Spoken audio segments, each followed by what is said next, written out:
അവസാന ഏകദിനത്തിൽ സെഞ്ചുറി അടിച്ച സഞ്ജുവിനെ ടീമിൽ നിന്ന് ഒഴിവാക്കി. പകരം അവർക്ക് ഇഷ്ടപ്പെട്ട താരങ്ങളെ ടീമിൽ ഉൾപ്പെടുത്തി. ഇപ്പോൾ അവസാനം ശ്രീലങ്കൻ പരമ്പര അവർ നേടി. ഇന്ത്യ നാണം കെട്ട് തോറ്റിരിക്കുകയാണ്. ഇന്ത്യൻ ടീമിന് അങ്ങനെ തന്നെ വരണമെന്നാണ് ആരാധകർ പറയുന്നത്. ശ്രീലങ്കയെ പോലെ ഒരു ടീമിനെതിരെ 138 റൺസിൽ ഓൾ ഔട്ട് ആയത് ഇന്ത്യക്ക് നാണക്കേട് തന്നെയാണ്. ഇന്നത്തെ മൂന്നാം ഏകദിനം ഇന്ത്യ തോറ്റ ശേഷം കോച്ച് ഗൗതം ഗംഭീർ പറഞ്ഞ കാര്യമാണ് നമ്മൾ ഈ ഒരു വീഡിയോയിൽ പറയുന്നത്. ഇത്തരം ക്രിക്കറ്റ് ന്യൂസിന് വേണ്ടി ഈ ചാനൽ മറക്കാതെ സബ്സ്ക്രൈബ് ചെയ്യൂ. ഈ ഒരു ശ്രീലങ്കൻ പരമ്പരയിൽ രോഹിത് മാത്രമാണ് ഒന്ന് കളിച്ചത്. ബാക്കി എല്ലാ താരങ്ങളും ഫ്ലോപ്പായി. ഇന്ന് ഇന്ത്യ തോറ്റ ശേഷം ഗംഭീർ പറഞ്ഞത് ഇങ്ങനെയായിരുന്നു: എന്നെ സംബന്ധിച്ച് ഇത് വലിയ നാണക്കേട് തന്നെയാണ്. T20 പരമ്പര ഞങ്ങൾ നേടിയിട്ടുണ്ടായിരുന്നു. അതുകൊണ്ട് ഏകദിനവും ഈസി ആവുമെന്നാണ് ഞാൻ കരുതിയത്. പക്ഷേ എനിക്ക് കാര്യങ്ങൾ പിഴച്ചു. ഈ ഒരു ടീമിനെ കൊണ്ട് ഒന്നും തന്നെ ചെയ്യാൻ സാധിക്കില്ല. ഇന്ത്യൻ ടീമിൽ മാറ്റങ്ങൾ ആവശ്യമാണ്.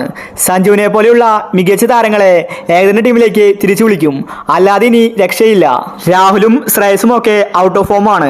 അതുകൊണ്ട് ഫോമിലുള്ള കളിക്കാരെ വേണം ഇനി ഇന്ത്യൻ ടീമിന്. ഇന്ത്യൻ ടീം ഈ ശ്രീലങ്കൻ പരമ്പരയോടുകൂടി ഒരു കാര്യം പഠിച്ചു: സാധാരണ എപ്പോഴും ഇറക്കാറുള്ള ഏകദിന ടീമിനെ ഇനി ഇറക്കിയിട്ട് കാര്യമില്ല. ഫോം ആരാകുന്നുവോ അവരെ വേണം കളിപ്പിക്കാൻ. അതെനിക്കിപ്പോൾ മനസ്സിലായിരിക്കുകയാണ്. അതുകൊണ്ട് അടുത്ത് വരാൻ പോകുന്ന പരമ്പരയിൽ സഞ്ജുവിനെ പോലെയുള്ള താരങ്ങൾക്ക് അവസരം കിട്ടും. ഇന്ത്യൻ ടീമിൽ വലിയ അഴിച്ചുപണി ഉണ്ടായിരിക്കുമെന്ന് ഗൗതം ഗംഭീർ വ്യക്തമാക്കി. ഗംഭീർ മലയാളി ആരാധകരെ ആവേശത്തിലാക്കിയിരിക്കുകയാണ്.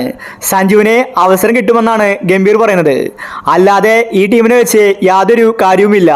138 റൺസിലാണ് ഇന്ത്യ ഇന്ന് ഓൾ ഔട്ട് ആയത്. ഇതിനേക്കാൾ വലിയ നാണക്കേട് ഇന്ത്യക്ക് കിട്ടാനില്ല. ഋഷഭ് പന്ത്, ശ്രേയസ് അടക്കം എല്ലാവരും ഫ്ലോപ്പായി. ബാറ്റിംഗിൽ ഇതുപോലെ ഇന്ത്യ നാണം കെടുന്നത് ആദ്യമായിട്ടാണ് കാണുന്നത്. എല്ലാവരും ഇപ്പോൾ ഒരേ സ്വരത്തിൽ പറയുന്നത് സഞ്ജുവിനെ തിരിച്ചു വിളിക്കണമെന്നാണ്. T20 സഞ്ജു 2 മാച്ചിൽ ഡെക്കായെന്ന് വെച്ച് ഏകദിനത്തിൽ സഞ്ജു അങ്ങനെയല്ല. മികച്ച റെക്കോർഡ് സഞ്ജുവിനുണ്ട്. അപ്പോൾ ഇനി ഏകദിന ടീമിൽ മാറ്റങ്ങൾ ആവശ്യമാണോ? നിങ്ങളുടെ അഭിപ്രായങ്ങൾ താഴെ കമന്റ് ചെയ്യുക.